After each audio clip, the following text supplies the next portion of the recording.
petit Dvar Torah sur la parashat Korach, Lirvod HaTorah Velamder. Korach se présente devant Moshe Rabbeinu avec son assemblée Datan, Aviram, 250 chefs de Sanhedrin, et un argument de poids. Kol haeda kulam kedoshim, uvtocham Hashem. Tout le monde est kadosh, Hashem est parmi nous. Umadwa titnaseu al kal Hashem, pourquoi vous vous élevez? Moshe Rabbeinu, tu as pris la royauté, tu as donné à ton frère la Keuna Gdola, pourquoi vous vous élevez? Et nous alors? Et Moshe Rabbeinu, devant cet argument, qui a priori est solide, en plus un argument qui révèle une volonté de gadlout, de grandeur, de la part de Moshe et son assemblée, eh bien la réaction de Moshe Rabbeinu est très sèche. Rav Lachem ben Levi, vous avez déjà beaucoup. Bikashtem Gam Keuna voulait prendre la Keuna.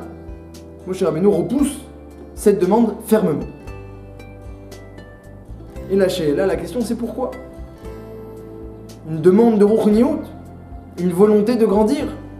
Alors elle s'est peut-être pas présentée de la bonne manière. On aurait pu peut-être reprendre Korach et son assemblée sur la remise en question et la rébellion quelque part qu'ils ont fait. Mais dans le fond, il y a une volonté de grandir, il y a une bakasha. Et Moshe Rabbeinu n'a pas accepté cette bakasha. Rav Lachem. On sait bien qu'en Ruchniout, Kli malé, marzik, Kli rakeno marzik. Et pas comme en Gashmiout, comme dit la Gemara dans Brachot, daf même. Un verre plein ne peut pas contenir, un verre vide peut contenir. Ça c'est dans le domaine matériel. Mais dans le domaine spirituel, c'est le contraire. Quelqu'un de plein peut encore plus se remplir et contenir de la Ruchniout.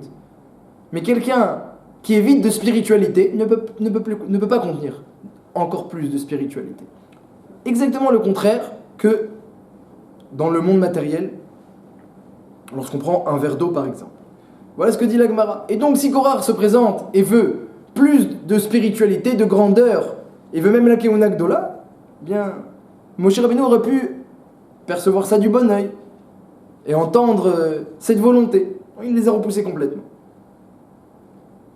Ça c'est une question d'autant plus qu'on voit dans la Torah, à d'autres reprises, que Moshe Rabbeinu, eh bien, avait oui, cette volonté que la grandeur et la prophétie soient présentes dans tout le Khel Israël, même à son détriment. Lorsque Eldad ou Medad étaient mitnabeim bamachane, prophétisés dans le camp, illégalement, entre guillemets, ils ont rajouté de la prophétie, ils ont prophétisé plus que ce qu'on leur avait demandé, et ils ont même raconté que Moshe Rabbeinu allait mourir, et Yoshua allait faire rentrer le clan d'Israël. Ils ont dit toutes sortes de prophéties. Alors Yoshua arrive devant Moshe Rabbeinu, désarmé, et il était désemparé. Eldad ou Medad, ils sont en train de dire des choses sur toi, et puis ils sont mitnabeim, ils prophétisent plus que ce qu'on leur a demandé. Moshe Rabbeinu, calme Yoshua, Amkane Atali, tu es jaloux pour moi? Tu es jaloux? Adraba, Alva, Moshe Rabbeinu dit, pourvu que Hachem mette le vent de prophétie, le rouach de prophétie et de Chorma sur tout le clan d'Israël, et que tous les bénis d'Israël soient comme moi, Navi comme moi. Donc on voit que Moshe Rabbeinu, il n'était pas contre. Au contraire, il espérait, Adraba, que se multiplie la prophétie, les Nevi'im et la Gedlout dans le clan d'Israël. Mamlechet Kohanim ve Goy Kadosh, Hachem a dit au clan d'Israël, lorsqu'il leur a donné la Torah, vous êtes un peuple de Kohanim. Hachem a sous-entendu par là que tous, vous êtes réouim d'être Kohen. Mamlechet Kohanim, Goy Kadosh. Et pourtant, on voit que Moshe Rabbeinu a repoussé Korach, et même Korach a fini par tomber au Gehinam, comme Rashi le rapporte à plusieurs reprises. Là, lorsqu'on voit la bouche de la terre s'est ouverte, elle a pris Korach et son assemblée au Gehinam. Seulement ses enfants, parce qu'ils ont un héros Tchouva, ont une place à part au Gehinam, comme le rapporte Rashi également. Mais on voit que Korach, même Hachem, Akadosh Baruch Hu, n'a pas agréé sa demande. Il a fait tomber au Gehinam.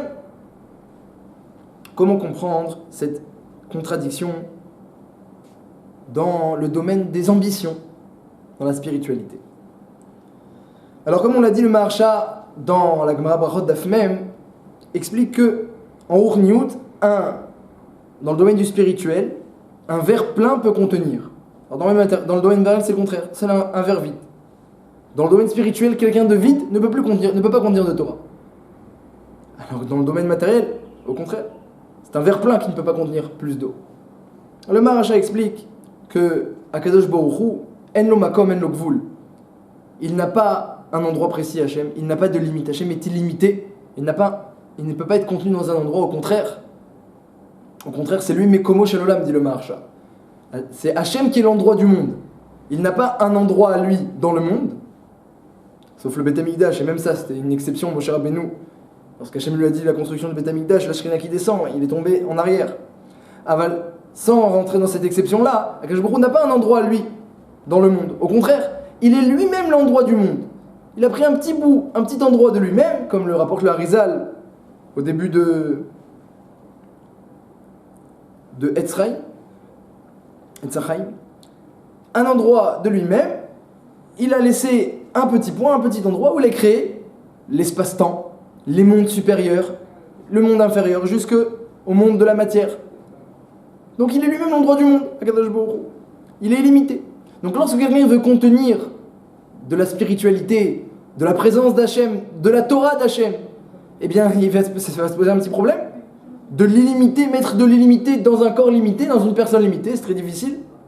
Mais dit le Maharsha, si toi-même tu contiens déjà de la Torah, de la Chokhmah, tu contiens un peu d'illimité en toi, du Ensof, alors tu as en toi de la place pour mettre encore de l'illimité.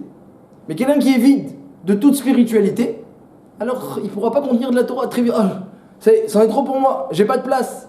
Alors qu'au contraire, quelqu'un qui est plein, il a étudié beaucoup, il s'est rempli, eh bien il a encore envie. Il a un ratson d'en avoir encore plus. Et en matière, dans la matière, c'est le contraire. Si quelqu'un il est vide, alors il peut se remplir de nourriture, de toutes choses. S'il est plein, ça y est, il a trop mangé, alors même si on amène tous les délices et tous les meilleurs repas, il est plein, il peut plus manger. Il n'y a plus de place. C'est ce que dit le Passouk, Beten Rechaim Tersar. Les Rechaim, Beten Tersar, ils sont en manque de nourriture dans leur ventre. Pourquoi ? Parce qu'ils remplissent leur ventre, mais comme ce sont des Rechaim, eh bien leur ta'ava n'est pas satisfaite. Donc ils ont encore envie de satisfaire leur ta'ava, leur désir, mais il n'y a pas de place. Ça y est, il n'y a pas de place. Donc le désir, eh bien, il reste toujours insatisfait. Les régimes sont des éternels insatisfaits.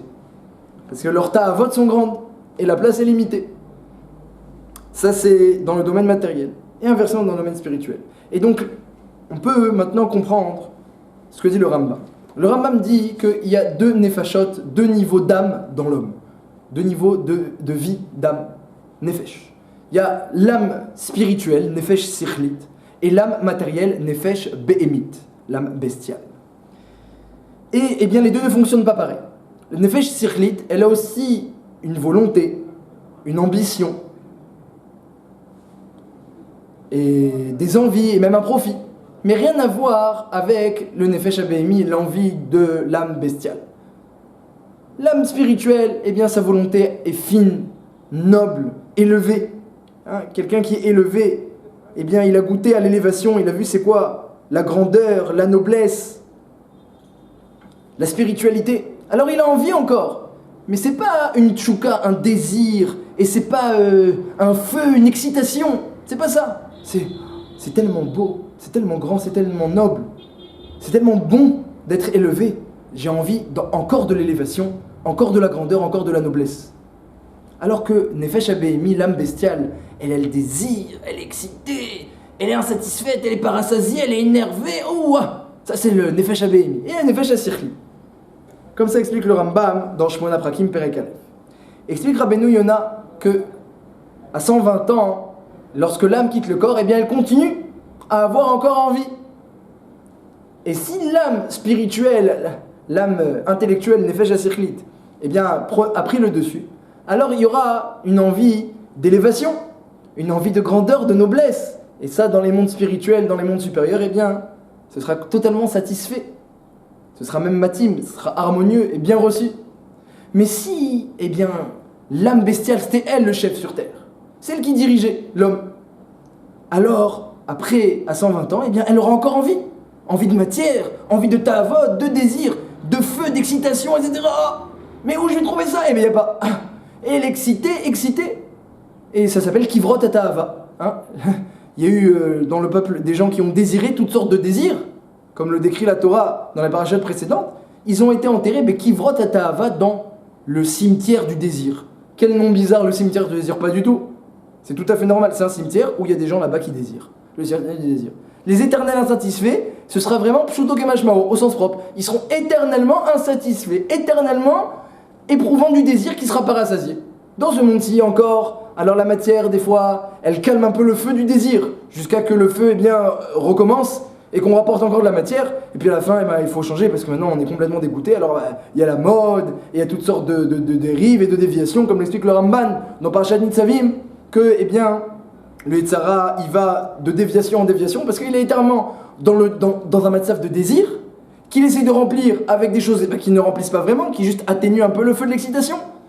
Et donc après, ça va de mode en mode, de déviation en déviation, comme l'explique le Ramban, Be'arichut Shama, dans Netzavim.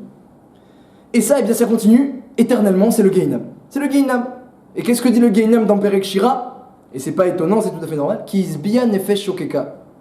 Ve nefesh reva miletov. Le Gehinam, lorsqu'il chante Hachem une Shira, il dit Hachem, on te remercie, on te félicite. Ki izbia nefesh shokeka, tu as rassasié une âme qui était pleine de désir. Ve nefesh reva, une âme qui avait faim, miletov, tu as rempli de tov. C'est-à-dire qu'au Gehinam, il y a des nefashot qui arrivent, qui sont pleins de désirs, qui sont pleins de ta'avot. Voilà, on a un problème, on est bestial. Qu'est-ce qu'on fait? Alors le Gehinam, par les Onashim du Gehinam, c'est possible de rétablir les choses dans l'ordre. Et bien nefesh shokeka. Hachem, il va rassasier ce désir, il va l'atténuer. Miletov, il va le remplir de tov.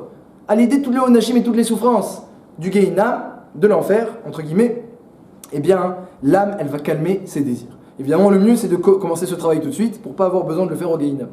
Mais au contraire, au Gan Eden, alors Gan Eden, là-bas, c'est la noblesse, la grandeur, l'élévation, c'est aussi de l'ambition et de la volonté, mais pas avec un désir et une excitation et pas sous forme d'exigence, mais sous forme de, quelqu'un il a contenu l'infini, pendant un moment il a étudié, il a contenu l'infini, il a senti une élévation, il a vu combien il est au-dessus de ce monde-ci, et donc il dit, ce sentiment-là, qui en plus dure, j'aimerais qu'il dure encore plus et qu'il se renforce. Et ça c'est une autre sorte de volonté. C'est la volonté de l'âme sirlite, de l'âme spirituelle, alors qu'il y a la volonté de l'âme matérielle. Et chaque âme, elle amène, ou vers le Gan Eden, un monde de ruchniyut et d'élévation et de volonté comme ça, fine et noble, ou alors vers le Gehinam, un monde où là-bas, il n'y a que des nefashot pleines de désirs et de colère et d'insatisfaction, etc. Ça vient du nefesh abémi. Alors, le Midrash dit que dans le monde, il y a eu deux grands riches. Deux grands riches. Il y a eu deux grands chacham, deux grands hommes forts et deux grands riches. Deux grands chacham qui ont fini à leur perte, c'est Achitophel et Bilam, dit le Midrash. Deux grands forts, c'est Shimshon et Goliath, et les deux ont également été perdus. Et deux grands riches, c'est Korach et Haman. Et le Midrash explique que lorsque la sagesse, la richesse ou la force ne vient pas d'Hachem, et d'une nature, alors ou d'un héritage ou d'une nature, alors c'est pas un beau cadeau, au contraire, ça amène l'homme à sa perte. Mais lorsque ces cadeaux-là viennent d'Hachem, et grâce à la Torah, pour reprendre les mots exacts du Midrash, alors ces cadeaux-là peuvent durer, se perdurer, et même être profitables. Alors Korach, il est comparé à Haman, dans le Midrash. Haman, c'est celui qui a dit « Kol ze enenu shoveli » tout cela, ça vaut rien pour moi. J'ai la richesse, j'ai le kavod, j'ai la royauté, j'ai les faveurs de Esther et de Achashverosh, tout ça, ça vaut rien parce qu'il y a Mordechai. Il y a Mordechai là-bas, donc ça vaut rien. Quelque part, si on le compare à Korach, ça veut dire que Korach aussi, il a fait cette erreur-là. Il avait beaucoup, et il a tout négligé parce qu'il n'avait pas la Keuna Gdola, parce qu'il n'avait pas la Neisiyut, le poste de Elitzaphan ben Uziel, comme le rapporte Rashi, parce qu'il n'avait pas la Malchut de Moshe Rabbeinu. Donc c'est pas une demande de quelqu'un qui est plein de spiritualité, qui a compris la grandeur et qui veut encore plus de grandeur. C'est pas un ratson élevé et fin, c'est pas une volonté fine dont on parle ici. Korah, c'est une bakasha, c'est une exigence. J'exige, je suis énervé, je désire autre chose que ce que j'ai. C'est une bakasha du nefesh abémi. Mais cette bakasha, elle mène aux enfers. Elle n'est pas recevable, dit Moshe Rabbeinu, elle mène aux enfers si c'est de la grandeur comme Eldad ou Medad de la prophétie. Adraba, Kenirboula, la grandeur dans le clan Israël, que tous y soient grands et que moi je sois petit, dirait Moshe Rabbeinu dans son humilité extrême. Mais lorsque c'est quelqu'un qui vient avec le Yetzer Hara, avec le Gehinam, et il dit je veux de la grandeur, mais si le Gehinam veut de la grandeur, aussi grande sur la grandeur, aussi importante sur la Ruchniut, on n'écoute pas le Gehinam. Et bien, Met Kohar, la bouche elle s'est ouverte, il a fini au Gehinam. On n'écoute pas le Nefesh HaBehemi. La Ta'ava, elle est mauvaise. Le Nefesh HaBehemi, il ne doit pas diriger, même dans le domaine de la spiritualité. C'est ça le chidouche de la paracha de cette semaine. La Ta'ava, elle ne doit pas diriger, même dans le domaine de la spiritualité. Ça, c'est le chidouche que nous apprend Korach et que nous apprend Moshe Rabbeinu qui a repoussé Korach totalement. Et Korach est tombé au Gehinam. Et ses enfants, ils ont un Hérour Tchouva. Qu'est-ce que c'est un Hérour Tchouva? On a compris que Moshe Rabbeinu, il a raison, mais qu'est-ce qu'on peut faire? On suit le mouvement. Alors ce Hérour Tchouva, eh bien, au Gehinam, on les a élevés totalement. Ils sont complètement élevés au-dessus du Gehinam. Grâce à ce Hérour Tchouva. On voit la grandeur de là d'un Hérour Tchouva, même alors qu'il n'a pas été mis en pratique et concrétisé. Mais pour ceux qui n'ont pas eu ce Hérour Tchouva, comme Korach et son assemblée, et qui ont laissé leur Baktavot, leur désir diriger leur personne et leur vie, eh bien c'est le meilleur chemin, malheureusement, pour aller au Gehinam, un endroit de feu, où là-bas le feu va calmer un autre feu, et c'est le contraire de la Torah. Korach, tu veux de la Torah, mais la Torah elle vient pour calmer ce feu, comme c'est marqué dans la Gemara dans Kiddushin. Si tu rencontres le Yetzer Hara, alors va au Beth Midrash, et tu vas voir, le feu de la Torah, il va éteindre le feu du Yetzer Hara. Le feu de la colère, il sera éteint par le feu de la Torah. Le feu du désir, il sera éteint par le feu de la Torah. Va au Beth Midrash, et toi tu viens avec un feu de Gehinam et tu veux de la Torah. C'est Tarté des Satrés. C'est pas un cli plein de Ruchniut, c'est un cli vide de Ruchniut. Un cli vide de Ruchniut, on ne peut pas le remplir. Une âme béhémite, elle ne peut pas contenir de la gadlout, elle ne peut pas contenir de la gadlout, on ne peut même pas écouter ce que tu as à dire, Korach. Ça, c'est ce que Moshe Rabbeinu, dans sa grandeur, a compris. Et il a perçu chez Korach et son assemblée, ils ne sont pas animés par le Yetzer Hatov, ils sont animés par le Yetzer Hara. Comme l'a dit le Gaon de Vilna à son élève Raphaël de Volojine, une fois qu'il voulait construire une yeshiva, il lui a dit non, une fois, deux fois. Puis la troisième fois, il a dit oui. Raphaël de Volojine a demandé, mais Manishtana, quelle différence?